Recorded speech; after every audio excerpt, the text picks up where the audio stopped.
मेरा नाम है हरिया, मैं काम करता हूँ बहुत बढ़िया, खाता हूँ खाना और रोज गाता हूँ गाना। अरे यार, आज तो बहुत देर हो गई। इस खतरनाक जंगल को देखकर तो मेरे हाथ पैर ठंडे हो गए हैं। अगर मैं वक्त पर गांव नहीं पहुंचा तो मालिक बहुत नाराज हो जाएंगे। तभी हरिया को एक आवाज सुनाई देती है। सुनिए हरु जी। अरे, ये आवाज किसने दी? तभी हरिया को सामने कुछ दूर एक औरत खड़ी दिखाई देती है। अरे भाई, ये औरत अकेली इतनी रात को इस जंगल में क्या कर रही है? चलकर पूछना पड़ेगा। फिर हरिया अपनी बैलगाड़ी उस औरत के सामने लाकर रोक देता है और उससे पूछता है। अरे सुनिए, आप इतनी रात को इस खतरनाक जंगल में अकेली क्या कर रही हैं? तभी वो औरत मीठी आवाज में कहती है, अरे हरु जी, आप आ गए। मैं कब से आपका इंतजार कर रही थी। वैसे तो यहाँ से काफी लोग गुजर चुके हैं, लेकिन मैं खास आपका इंतजार कर रही थी। अच्छा, तुम सच कह रही हो? मुझे तो यकीन नहीं हो रहा है। वो क्या है ना, आज तक किसी ने मुझसे इतने प्यार से बात नहीं की। हाँ हाँ हरु जी, मैं सच कह रही हूँ। अब देर मत करिए और जल्दी से मुझे मेरे घर तक छोड़ दीजिए। हाँ हाँ, कौन सी बड़ी बात है, अभी छोड़ देता हूँ। आप मेरे पीछे बैलगाड़ी में बैठ जाइए और मुझे रास्ता बताते चलिए।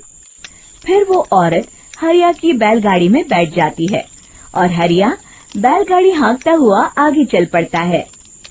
फिर उस औरत के बताए हुए रास्ते पर चलते चलते हरिया बैलगाड़ी लेकर एक काली गुफा के आगे आकर रुक जाता है। हरिया उस औरत से पूछता है, हाँ देवी जी, आपका घर कहाँ है? यहाँ तो एक गुफा के अलावा और कुछ नहीं है। तभी अचानक वो औरत हवा में उड़ने लगती है। देखते ही देखते उसका सुंदर रूप एक डरावनी चुड़ैल में बदल जाता है और वो जोर जोर से हंसती है। अरे तू तो एक नंबर का बेवकूफ निकला। तू तो बड़ी आसानी से मेरी बातों में आ गया। अरे मर गया रे, ये तो एक चुड़ैल है। हे भगवान बचा ले, ये तो बड़ी डरावनी दिखाई दे रही है। और फिर अगले ही पल हरिया की बैलगाड़ी में रखा सारा सामान हवा में उड़ता हुआ उस काली गुफा के अंदर चला जाता है और वो चुड़ैल भी उस गुफा के अंदर जाकर कहीं गायब हो जाती है। हरिया ये नजारा देख बुरी तरह घबरा और परेशान हो जाता है। अरे, ये चुड़ैल तो मेरा सारा सामान लेकर गुफा में गायब हो गई। अब क्या होगा? अगर मैं गांव खाली हाथ गया तो मालिक मेरी अच्छी खबर लेंगे। मेरी इस बात का कोई यकीन भी नहीं करेगा। फिर आखिर वही हुआ। हरिया के मालिक चंपक सेठ को हरिया की किसी भी बात पर रत्ती भर भी यकीन नहीं हुआ। चंपक सेठ को लगा हरिया झूठ बोल रहा है और उसने ही लालच में आकर सारा सामान हड़प कर लिया है। फिर हरिया को बेईमान समझकर चंपक सेठ उसे काम से निकाल देता है।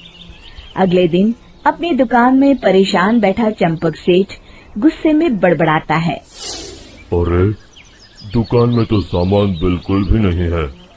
अब मुझे ही शहर जाकर सामान लाना होगा। फिर वो अपनी बैलगाड़ी लेकर शहर चला जाता है। शहर से सामान लेकर जब चंपक सेठ वापस गांव लौट रहा होता है, तभी उसे एक आवाज सुनाई देती है। चंपक जी, ओ चंपक जी। अरे, ये तो कोई मेरा नाम लेकर मुझे पुकार रहा है।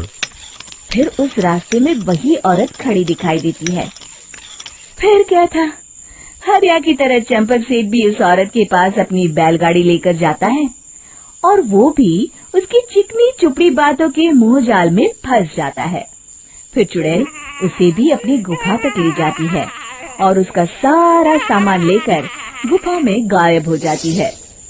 बेचारा चंपक सेठ लाचार होकर खाली हाथ गांव लौट आता है। फिर ये उस जंगल में रोज की बात हो जाती है। जो कोई भी शहर से कुछ लेकर गांव की तरफ लौटता, वो चुड़ैल उसे बेवकूफ बनाकर उसका सारा सामान लेकर गुफा में गायब हो जाती।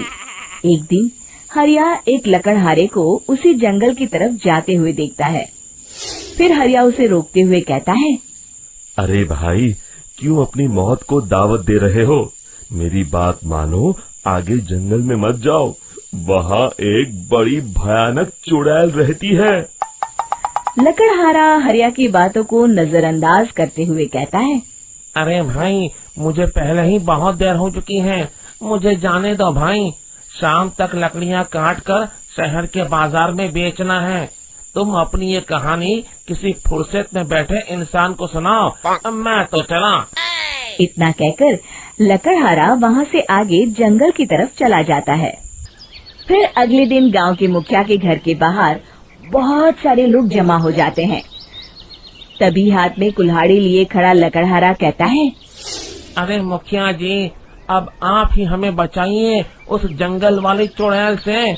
हमारा सारा काम तो शहर से ही होता है। अरे मुखिया जी, उस चुड़ैल की वजह से तो मैं पूरी तरह बर्बाद हो गया हूँ। हम सबको मिलकर उस चुड़ैल का कोई इलाज करना पड़ेगा। तभी भीड़ में खड़ा वीरा कहता है, आप लोग चिंता मत करिए, कल से वो चुड़ैल किसी को नहीं लूट पाएगी। मेरे पास एक बहुत अच्छी तरकीब है। तभी चंपक सेठ उसका मजाक उड़ाते हुए कहता है, अरे तेरा नाम वीरा है तो क्या हुआ? तूने अभी उस चुड़ैल को देखा नहीं है? जाकर अपना काम कर, बड़ा आया। तब मुखिया जी कहते हैं, नहीं चंपक सेठ, मुझे लगता है हमें इस लड़के को एक मौका देना चाहिए। फिर सभी गांव वाले मुखिया जी की बातों से सहमत हो जाते हैं और वीरा शाम को एक बैलगाड़ी में कुछ सामान लादकर उस जंगल की ओर चल देता है। वीरा, ओ वीरा, कहाँ जा रहा है? तभी वीरा मुड़ के देखता है, वही चुड़ैल एक औरत के रूप में खड़ी है। अरे बहन जी, मैं आपको ही ढूंढ रहा था। देखिए, मैं आपके लिए क्या लाया हूँ। हैं? अरे वाह, तो खुद मेरे लिए इतना सामान लाया है। तू ही अकेला गांव में समझदार है। जरा देखो मैं